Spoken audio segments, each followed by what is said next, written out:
कश्मीर एक ऐसा राज्य है जो भारत ही नहीं बल्कि पूरी दुनिया में सबसे खूबसूरत जगहों में से एक माना जाता है। आज की इस वीडियो में मैं आपको कश्मीर के श्रीनगर गुलमर्ग टूर प्लान के बारे में डिटेल में बताने जा रहा हूं। कैसे आप कश्मीर घूमने जा सकते हैं, क्या है सस्ता, सही और आसान तरीका कश्मीर को घूमने का, तो वीडियो को अंत तक जरूर देखेगा। और ऐसी ही एंटरटेनिंग और इन्फॉर्मेटिव वीडियोस देखते रहना चाहते हैं तो चैनल को कीजिए सब्सक्राइब, साथ में बेल आइकन दबाने के बाद ऑल नोटिफिकेशन पर क्लिक जरूर कीजिएगा। वीडियो अच्छी लगे तो लाइक और शेयर भी जरूर कीजिएगा। तो चलिए आज घूमते हैं कश्मीर।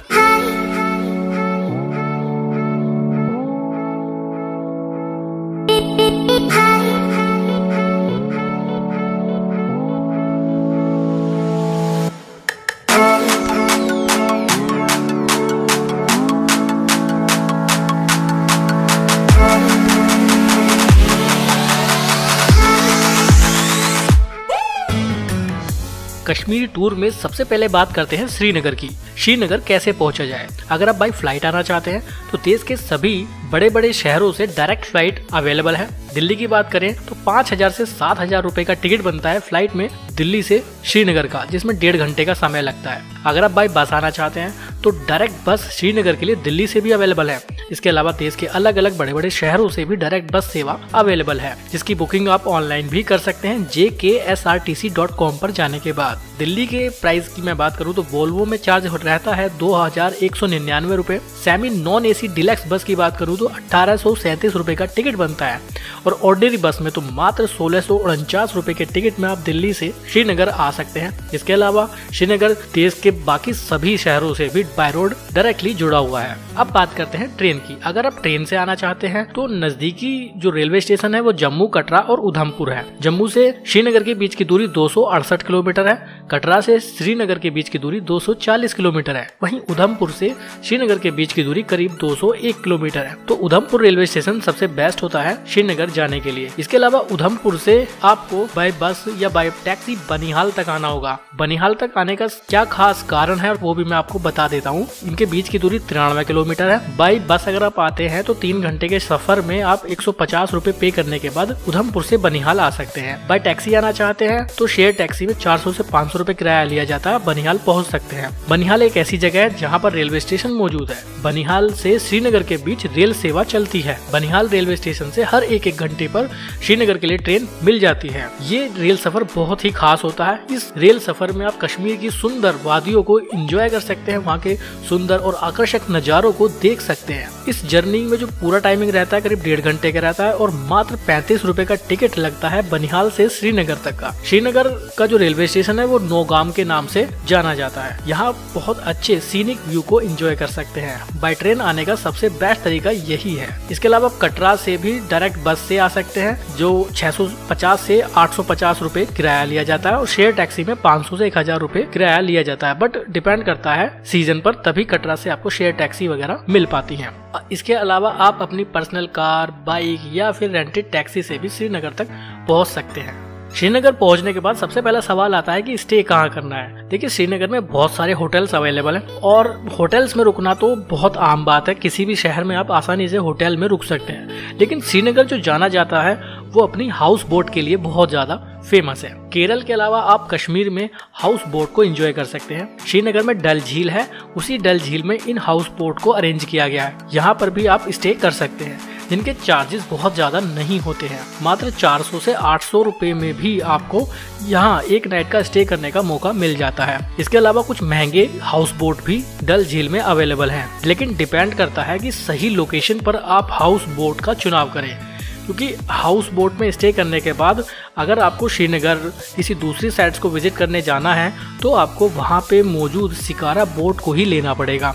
शिकारा बोट वो बोट होती हैं जो आपको हाउस बोट से श्रीनगर की दूसरी साइड्स पे विजिट करने जाना है वहाँ ड्रॉप करेंगे। इनमें चार्जेस लिया जाता है 10 से 50 रुपए। हाउस बोट का चुनाव करते वक्त ये बात विशेष तौर पर ध्यान रखें, कुछ हाउस बोट में फूड इंक्लूड रहता है और कुछ हाउस बोट में फूड इंक्लूड नहीं रहता है। मेरे हिसाब से अगर हाउस बोट में ही फूड फैसिलिटी अवेलेबल है तो वही ज़्यादा बेस्ट होगा, क्योंकि बार बार आपको शिकारा बोट यूज नहीं करनी पड़ेंगी, वरना हर छोटी छोटी चीज के लिए आपको शिकारा बोट का सहारा ही लेना पड़ेगा दूसरी छोर पर जाने के लिए। तो लोकेशन ऐसी चूज करें जहां कम से कम समय में कम से कम रेंट पर आप स्टे कर पाए। इसके अलावा जो नॉर्मल होटल्स श्रीनगर में अवेलेबल है वो भी 500 रुपए से स्टार्ट हो जाते हैं, जो 20,000 रुपए तक जा सकते हैं। आप होम स्टे में भी रुक सकते हैं, वो भी वहाँ पर एक बेस्ट ऑप्शन बना रहता है। बट मेरे हिसाब से हाउस बोट ज्यादा अच्छा ऑप्शन है श्रीनगर में स्टे करने के लिए। अब बात करते हैं कि कहाँ कहाँ घूमने जा सकते हैं श्रीनगर आने के बाद। श्रीनगर अपनी लेक व्यू, वहाँ की बाग गार्डन, इनके लिए बहुत ज्यादा फेमस है। आप परी महल जा सकते हैं जो वहाँ से 11 किलोमीटर की दूरी पर है।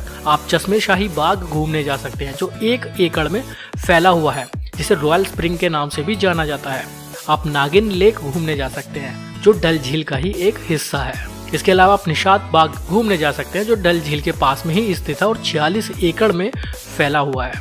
इसके अलावा आप हजरत बल श्राइन घूमने जा सकते हैं। आप चाहे तो शंकराचार्य टेम्पल भी यहाँ घूमने जा सकते हैं जो शंकराचार्य पहाड़ी पर स्थित है। इसके अलावा शालीमार बाग भी यहाँ का एक लोकप्रिय बाग है जिसकी स्थापना 1619 में हुई थी। आप ट्यूलिप गार्डन जा सकते हैं जिसे इंदिरा गांधी मेमोरियल गार्डन के नाम से भी जाना जाता है, जो श्रीनगर का सबसे बड़ा गार्डन है। यह 73 एकड़ में फैला हुआ है। 2007 में इसको बनवाया गया था। आप यहाँ भी घूमने जा सकते हैं। बाकी डल झील के आसपास घूमने का एक्सपीरियंस अपने आप में ही बेहद खूबसूरत होता है। आप श्रीनगर के मार्केट को भी एंजॉय कर सकते हैं। श्रीनगर में आप 2 दिन का स्टे जरूर करेंगे क्योंकि मोस्टली टूरिस्ट यहाँ पर इवनिंग तक ही पहुँच पाते हैं, तो उस रात तो आपको यहाँ स्टे करना ही होगा। नेक्स्ट डे आप इन सभी साइट्स को विजिट करने जा सकते हैं और उस दिन भी रात में आपको श्रीनगर ही स्टे करना पड़ेगा। नेक्स्ट डे का प्लान है यानी 3rd डे का प्लान है आप गुलमर्ग जरूर जाइएगा। गुलमर्ग एक ऐसी जगह है कश्मीर की जो बेहद खूबसूरत है और श्रीनगर से मात्र 50 किलोमीटर की दूरी पर स्थित है। श्रीनगर से गुलमर्ग जाने के लिए भी आपके पास 3 अलग अलग ऑप्शन है। आप चाहे तो प्राइवेट टैक्सी ले सकते हैं जो 1200 से 1500 रुपए चार्ज करेंगे 1 वे का, आप उससे जा सकते हैं। या फिर आप टैक्सी का पूरा पैकेज बुक कर लीजिए जो 2500 से 3000 या 3500 तक रहता है, जिसमें वो आपको गुलमर्ग लेके जाएंगे और वापस भी आपको श्रीनगर ड्रॉप करेंगे। तीसरा ऑप्शन है कि आप बस से चले जाइए। 70 से 80 रुपए का टिकट बनता है और आप गुलमर्ग पहुंच जाएंगे। अगर आप गुलमर्ग में स्टे करना चाहते हैं तो गुलमर्ग में स्टे के लिए जो होटल्स वहां अवेलेबल हैं वे काफी ज्यादा कॉस्टली है।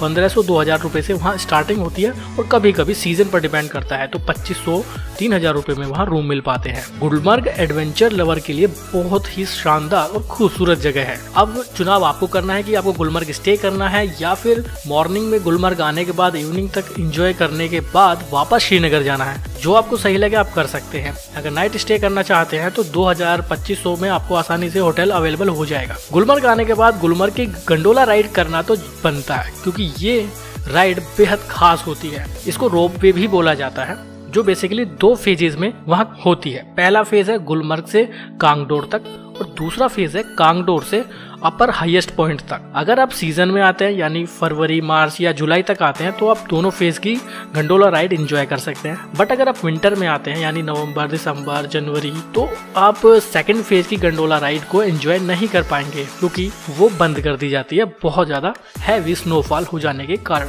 अब आपको टिकट प्राइस के बारे में बता देते हैं। गुलमर्ग से कांगडोर तक जो राइड है करीब 2.5 से 3 किलोमीटर के आसपास की ये राइड है। इसका टिकट बनता है 750 रुपए का और कांगडोर से हाईएस्ट पॉइंट तक जो राइड है उसका टिकट है 950 रुपए का। अगर आप दोनों फेजेस का एक साथ कंबाइंड टिकट लेना चाहते हैं तो 1690 रुपए का बनता है। आप चाहें तो इसकी ऑनलाइन बुकिंग कर सकते हैं gulmarggandhola.com पर जाने के बाद। बट 2nd फेज का टिकट आप जब भी बुक करें जब आपका 1st फेज का टिकट कंफर्म हो जाए। मेरे हिसाब से 1st फेज ही अगर करते हैं तो वही सफिशिएंट होता है। वहाँ आपको सारी एडवेंचर एक्टिविटी करने के लिए मिल जाएंगी।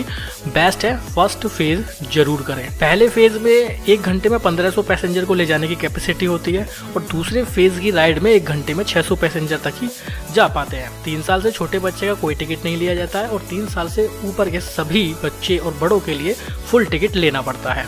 तो गंडोला राइड गुलमर्ग की बेहद खास है, इसे एंजॉय जरूर करें। गुलमर्ग में आने के बाद आप क्या क्या एक्टिविटी कर सकते हैं। आप स्नो स्कूटर जिसको स्नो मोबाइल बोला जाता है एंजॉय कर सकते हैं। इसके 4 अलग अलग पॉइंट हैं। डिस्टेंस के अकॉर्डिंग आप अलग अलग पॉइंट से इसको एंजॉय कर सकते हैं जिसमें K1, K2, K3 और K4 4 अलग अलग पॉइंट है। चारों के प्राइस भी अलग अलग है, 1200, 1700, 2200 और 3500 रुपए। आप इसे एंजॉय कर सकते हैं। बेहद खास है गुलमर्ग की स्नो मोबाइल। इसके अलावा आप स्कीइंग को एंजॉय कर सकते हैं। 500 रुपए चार्ज लिया जाता है। आप स्कीइंग को एंजॉय कर सकते हैं। एक राइड इससे आप कर सकते हैं। आप चाहे तो फुल डे के लिए भी स्कीइंग को बुक कर सकते हैं और एंजॉय कर सकते हैं। उसके चार्ज कुछ एक्स्ट्रा रहेंगे। स्नो बोर्डिंग भी आप वहाँ एंजॉय कर सकते हैं। ट्यूब राइडिंग वहाँ एंजॉय कर सकते हैं। सबके अलग अलग चार्ज रहते हैं, सीजन और टूरिस्ट की स्ट्रेंथ के अकॉर्डिंग। अगर आप श्रीनगर घूमने आते हैं तो गुलमर्ग जरूर आइएगा। गुलमर्ग श्रीनगर आने वाले सभी टूरिस्ट के लिए एक खास पॉइंट है जहाँ आना जरूरी बनता है। और एडवेंचर लवर के लिए तो गुलमर्ग बेहद खास है। यहाँ बहुत ज्यादा स्नो देखेंगे विंटर के सीजन में। चलिए अब बात करते हैं फूड फैसिलिटीज की